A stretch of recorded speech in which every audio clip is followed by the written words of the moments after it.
एक बात अपने जीवन में सदा उतार करें, घर में अगर तुलसी का क्यारा है तो तुलसी महारानी हमें ये बता देती है कि हमारे घर में सुख आने वाला है कि दुख आने वाला है। जैसे शनि अपना प्रकोप दे रहा है या शनि उतर रहा है, ये किसी से पूछने की जरूरत नहीं पड़ती, अपने आप मालूम पड़ जाता है। कैसे? शनि कथा अगर आपने सुनी हो तो उसमें व्याख्यान आता है शनि कथा में, पांव की चप्पल बार बार टूट रही हो, कमर से नीचे जो वस्त्र पहने हो वो फट रहे हो, कहीं पजामा है, धोती है, आदि वस्त्र हैं, कपड़े हैं, वो अपने आप फट, आज के जमाने में तो फटे फटाए पहनते हैं लोग, फैशन, उसकी गारंटी नहीं है, उसका हम वर्णन नहीं कर रहा। हम जब पहनते हम समझ जाते हैं इसको शनि तो ऑलरेडी लगा ही हुआ। जब उनका घुटना घुटनी सब फटा हुआ दिखता है तो उसमें लग जाता है कि शनि पहले से लग गया बापड़ा, उनके पहने से तो मालूम पड़े। शनि का नियम है, शनि कथा कहती है पांव की चप्पल बार बार टूट रही हो, घिस गई हो, बद्दी टूट रही हो, कुछ कर रही हो, और अगर कमर से नीचे जो वस्त्र पहने हो वो अपने आप फट रहे हो, समझ लेना कि शनि पांव से प्रवेश कर रहा, मतलब अपनी प्रखरता शनि दिखा रहा। किसी मंदिर में गए महाराज और वहां जाने पर चप्पल चली गई तो समझ लेना शनि की कुदृष्टि अब पड़ना बंद होना चालू हो गया। कितना सुंदर कहा है महाराज। जूता चप्पल आज के जमाने में तो फैशन हो गई साहब, घर की चप्पल अलग होती है, बाहर की चप्पल अलग होती है। लोग घर में चप्पल किचन तक में पहन के जाते हैं। अरे पानी ले जाओ सियोर से, रसोई घर में लोग चप्पल पहन कर जाते हैं, जहां भगवान का प्रसाद बन रहा है, जहां अन्नपूर्णा निवास कर रही है, और पूछो तो कह किचन की चप्पल है तो माथे पे रख लो। तुम अपनी मां को जरूर देखना है एक बार, वो बूढ़ी मां कितनी बार किचन में चप्पल पहन कर गई, मुझे जरूर फोन कर कर बताना। बूढ़ी मां रसोई घर में आज भी बिना चप्पल के जाती है, और बहुओं की कहीं एड़ी नहीं फट जाए, ठंड नहीं बैठ जाए, इसलिए ये रसोई घर तक में चप्पल पहन कर जाती है। सूर्य नारायण की कथा पढ़ना, शनि महाराज की कथा पढ़ना, और गरुड़ पुराण की कथा पढ़ना, जिन जिन कथाओं का हम व्याख्यान कर रहे हैं उसको पढ़ना जरूर हो। क्या लिखा है?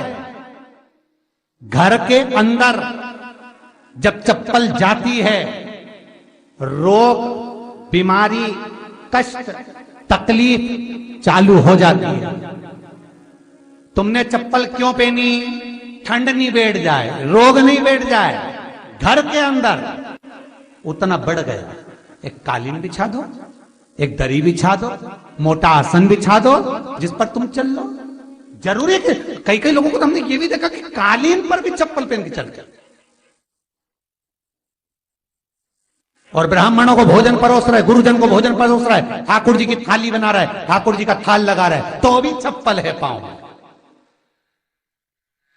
तेरा क्या होगा रे कालिया, क्या होगा? विचार तो करो। देह पड़ी रे जाए यहीं पर, फिर कुंडल और नगीना, क्या हरि नाम नहीं तो जीना। अभी भी सुधर जाओ रे, अभी भी सुधर जाओ, नहीं सुधरो तो सिधर जाओ रे, या तो सुधरो नहीं तो सिद्धरो, थोड़ा सुधरो।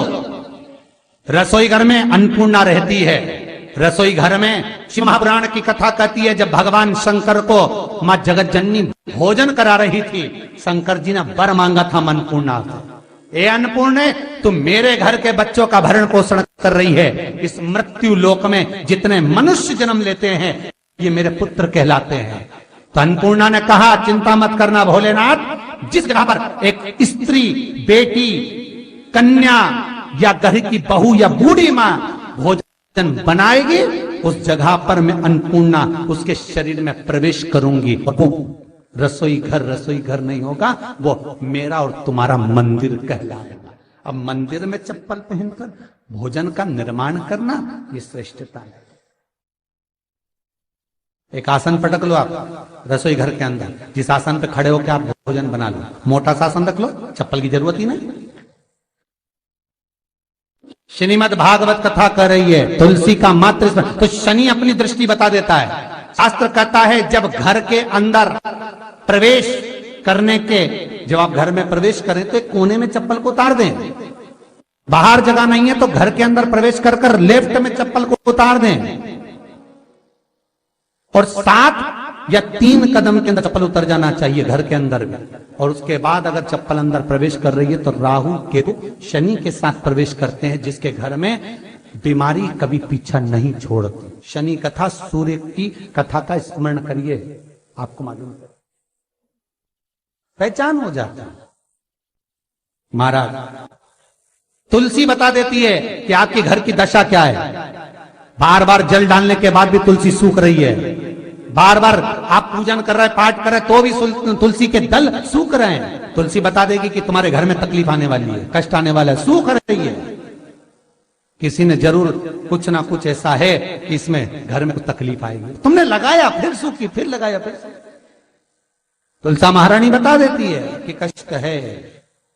और जिस गमले की तुलसा घेर घमोर हो, फलित तो हो, आनंद में हो, तो उस घर में फिर दुख नहीं आता, समृद्धि खुद बढ़ती चली।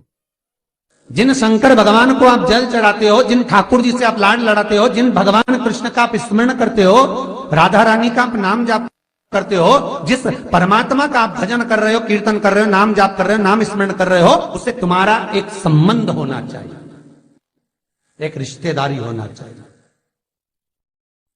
और उससे जब तुम्हारा कोई संबंध रहेगा, उससे जब तुम्हारी कोई रिश्तेदारी रहेगी, तो उस रिश्तेदारी में जैसे ही आपके प्राण छूटे, और छूटते से ही आप जब गए, तो जाते ही आप कहोगे कि कृष्ण से मेरा ये संबंध है, वो मेरा पुत्र, वो मेरा भाई, वो मेरा बेटा, वो मेरा सगा, वो मेरा रिश्तेदार, वो मेरा कुटुंबी, वो मेरा पुत्र।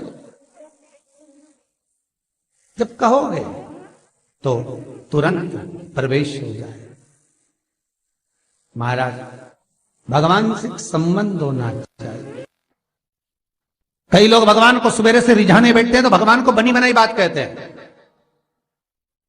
ये पाठ कर लो, ये पाठ कर लो, ये पाठ कर लो, ये स्तुति कर लो, सारा बना बनाया। तुमने अपने दिल से कौन सी स्तुति गाई?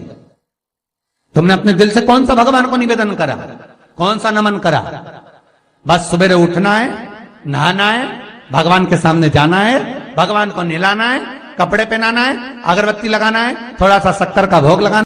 इतने सारे देवी देवता, शंकर जी, राम जी, गणेश जी, सारे देवता, और 2 खुरमा लेके आए, 1 बालूशाही लेके आई, 2 मठरी लेकर आ गए, 1 मठरी लेकर आ गए, और भगवान को इतनी सी कटोरी में रख दिया। अब बोले, कई लोगों से पूछा, इतनी सी कटोरी में 1 मठरी, 1 खुरमा, और रोज मठरी खुरमा एक साथ नहीं रखती। वो तो आज दिन मठरी का भोग लगा दिया, कल खुरमे का लगाएगी, परसों गुजिया का, परसों पपड़िया का, कोई डब्बे में भरे भराए रखे, रख दिया। और 1 लड्डू रोज लगा देगी, इतना बड़ा। तो पूछा, इतना सा लड्डू और इतने सारे भगवान कैसे खाते होंगे? तो क्या भाव से। तो हमने कहा, तुम भगवान को क्यों? बहुत दुख है गुरु जी, बहुत